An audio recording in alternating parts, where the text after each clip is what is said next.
Happy Wednesday, everybody. This is Mayor Mike, and I am broadcasting from 50 Chapman Place. That is our alternate town hall. As you recall, Town Hall at 740 Main Street is closed for the better part of 2023 as we do necessary and needed renovations to that building, including a roof, HVAC, an elevator, some bathroom updates. 30 years we've kicked the can down the road, but we are now finally upgrading Town Hall, at least the mechanicals. So again, broadcasting from 50 Chapman Place.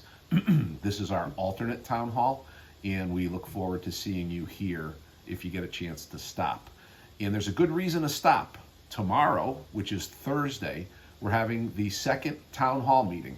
And if you recall, last year, January 19th, I introduced the control tower. That was 25 projects that we needed to move East Hartford forward. The 2023 control tower are 20 different projects that we need to either continue to work on or they're new projects to allow us to move forward. So if you come to the Community Cultural Center at 50 Chapman Place, you come into the auditorium, we're going to give you an annual report so you know what we did in 2022, and we're going to focus on the new projects in 2023. So everybody's welcome. In the event you can't come, you can go onto the town's website and you can get the information that allows you to link in via Teams. So we look forward to seeing everybody. We have a lot of important information to send out to you, and we hope to see you tomorrow. Now, back to Ask the Mayor. We have 11 questions today, and I'm going to go through them in fairly quick fashion. Question number 1 comes from Mike. And how would one have their respective street, in this particular case Alexander Drive, inspected for potential street repaving, not pothole patching? I've been told it hasn't been repaved since the early 1980s. And Mike, that may be true. I have responded to you directly with a longer explanation, but the town has an annual street repair program. This may sound familiar to everybody. We have 150 miles of road, and beginning in 2002, we started repaving about 5 miles, sometimes a little more, sometimes a little less. Well, if pavement only lasts on roads for 10 years, and you have 150 miles, you really need to do 15 miles a year to keep up. And if we've only been doing 5 miles, and we've only been doing 5 miles to keep taxes in check. So that being said, we have fallen dramatically behind on some roads, and it's very possible that those that aren't what we call collector roads or arterial roads, like Alexander Drive, which is not a collector or an arterial, you do not see pavement for quite a while. We do have a firm that goes by every road and grades it. That information is available. If you want to reach out to me, reach out to the office, we'll send it to you. But in this particular case, I sent it to Mike. It's an alphabetical list of all the roads in town, what they need, and what their grade is. We are currently paving roads with a score of 40 or under. And to give you an idea, 70's passing. So we're going to be quite a while catching up on some of the roads that we haven't done. But again, there is a process, there is a road grading program, and our engineering department upgrades that annually. And as we turn to the spring, we will bid out probably 10 more miles. It's in all likelihood not going to include Alexandra. But until then, we've added what we call a quality road patch program. We've done quality road patches on Gilman very late in the year.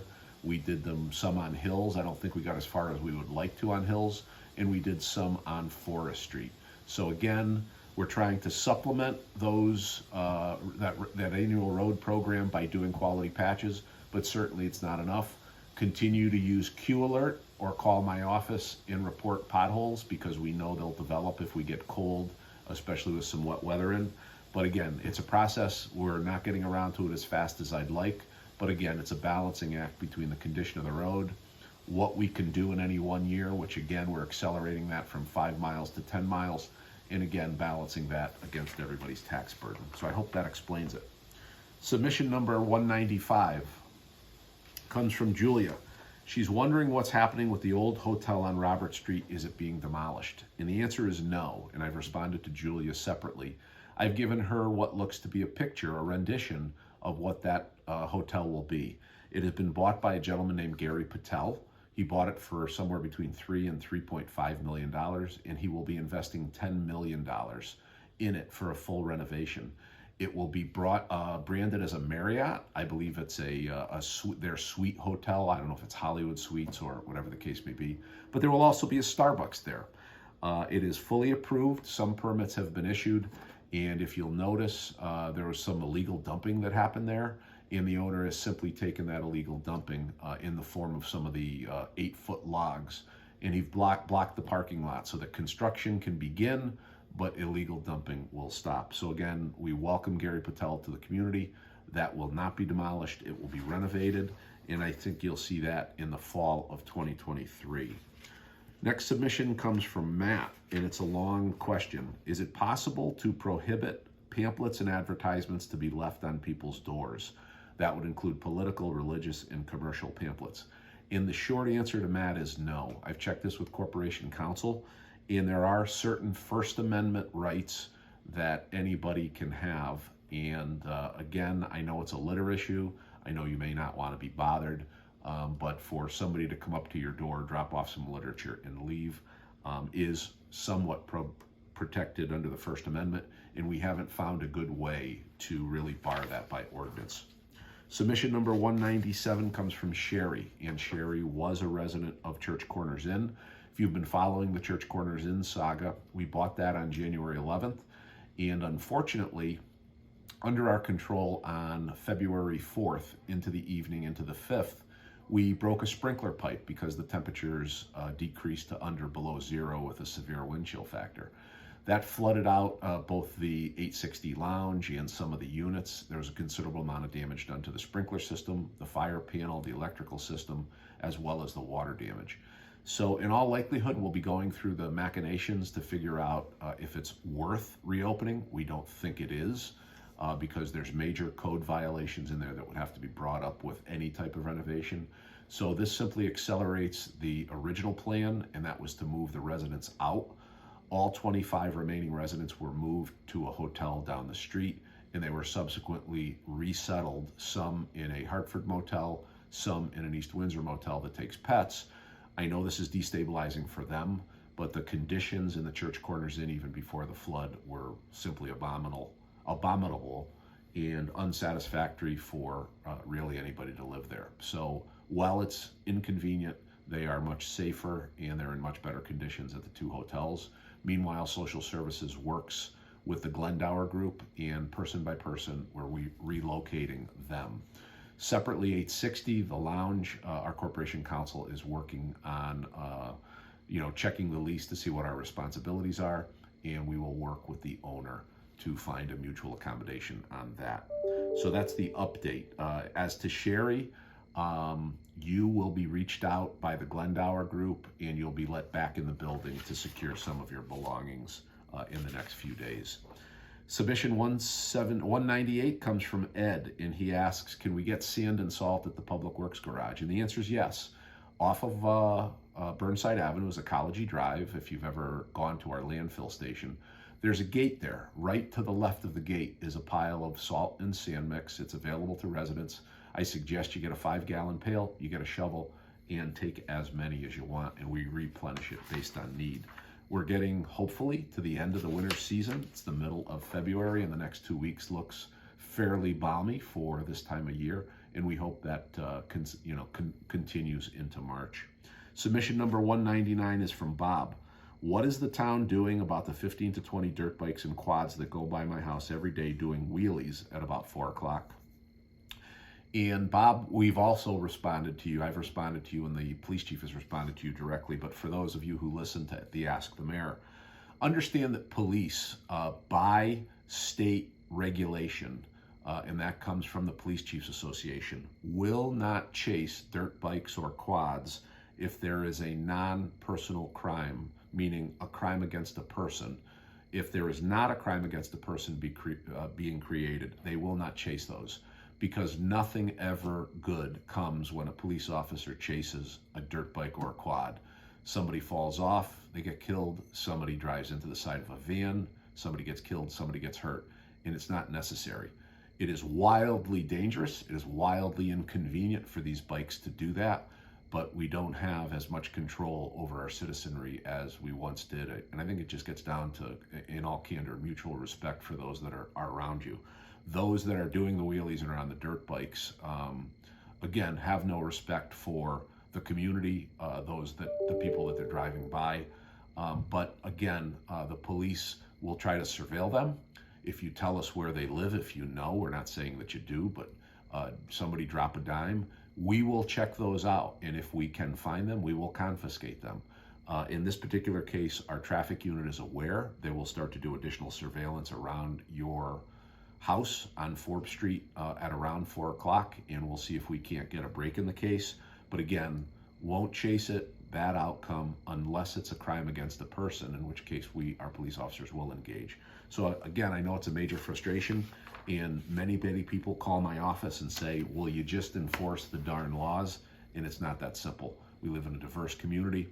It is not something that we take lightly, and we have a host of police officers that are extremely well trained, and we work to play the long game. We need the community to help us, and if we're able to get the help from the community, some of these things will be able to calm down. We also have a quality of life unit that was recently reorganized as a result of charter revision, and we'll be working closely with the police chief to figure out alternate ways to kind of settle some of these neighborhoods down and some of these issues that really upset the residents. Submission number 200 comes from Kathy. Will there be another shredding event this year? And the answer is yes. Watch social media. We've tentatively earmarked May 20th, and that will be at Enviro Shred, which is in Prestige Park. But again, check out social media for future information about the exact date and time for this shredding event. Submission number 201 comes from Lois. This is a concern about having her child walk about a half a mile to the bus stop around Prospect Street in the school that her child goes to. One particular day, none of the residents, or at least half of the residents, did not clear their sidewalks. There's also an issue about a locker and the number of books that he has to carry because he doesn't have one. So I've put her in touch with the Board of Education. Even though this is a magnet school, we do arrange transportation. The Board of Education sets a transportation bus policy. In this particular case, her house is within the policy, so it is unfortunate that the child will have to walk a fair length to get to the bus. But at the end of the day, the superintendent has put her in touch with hopefully the right people at her magnet school so that we can better understand why her child has no locker. Submission number 202 comes from Marissa, and number 203 comes from Kimberly, and number 204 comes from Barbara. And it's the same question generally. With all the videos, experiences, and vets and kennels, why is Bella still on kill order? The next one is, why are we taking so long to release Bella to her owner? And the third one is, when is Bella going home? So for those of you who may know, I've responded to this in the past, and each one of these I've responded to with really the same cut and dry speech from our corporation counsel. Bella is a dog that was under quarantine and belongs to its owner on Burnside Avenue, who has a business there. The owner, while under quarantine, unfortunately the dog bit a second person, and the dog was taken under control by our animal control officer. I want to reinforce our animal control officer was only doing her job, and this was after the dog had bit somebody while under quarantine. And again, I'm probably saying more than my corporation counsel is comfortable with, because this is in litigation. The owner of the dog and Bella have an attorney, Tom Page, and corporation counsel is working regularly with Attorney Page. We are searching for a way to get the dog safely out of the community, but we have not gotten there yet. However, Bella, by mutual agreement, is in a kennel where she is receiving excellent care, as you can see by the videos, and she will stay there until we seek to reach an agreement. Bella is in the kennel, as I mentioned, because she was able to bite someone, which should not happen, while under quarantine based on a previous bite. That being said, social media is not the forum that this will be decided in. My office regularly takes offensive calls. I regularly take offensive calls. I regularly take vulgarities, both in my in-mail and on my social media related to this. I understand the passion involved with a dog, and I understand the passion that is involved with Bella. I will only say what my corporation counsel allows me to say. This will not be decided in the press. This will not be decided in social media. We need to keep the community safe, and in spite of the many one-sided videos you see on social media, there is a significantly more detailed and nuanced story that we're not allowed to distribute on social media as much as I'd like to. This is being handled by the State Department of Agriculture. There will be a hearing in February, and there will be a contested hearing probably somewhere down the road. So we are firm in our treatment of Bella. As I said, she's in a kennel at the owner's expense by agreement. She's being treated well, and until we can resolve this amicably and mutually, she will remain there. Now, that being said, I'd like to just say it's in litigation, so it won't be decided on social media or in the press. Beyond that, I can't really comment, and as I've said, my corporation counsel would like me to say significantly less, so I've gone above and beyond this message, but I think the community has to know that there's more to this story than meets the eye. This is Mike from 50 Chapman Place. I hope to see you tomorrow at 6:30 at the Community Cultural Center as we introduce the Town Hall 2023 Control Tower. This is Contractors, Cranes, and Construction. I think you'll find it interesting. We had a great 2022, and we look forward to an even better 2023. Take care.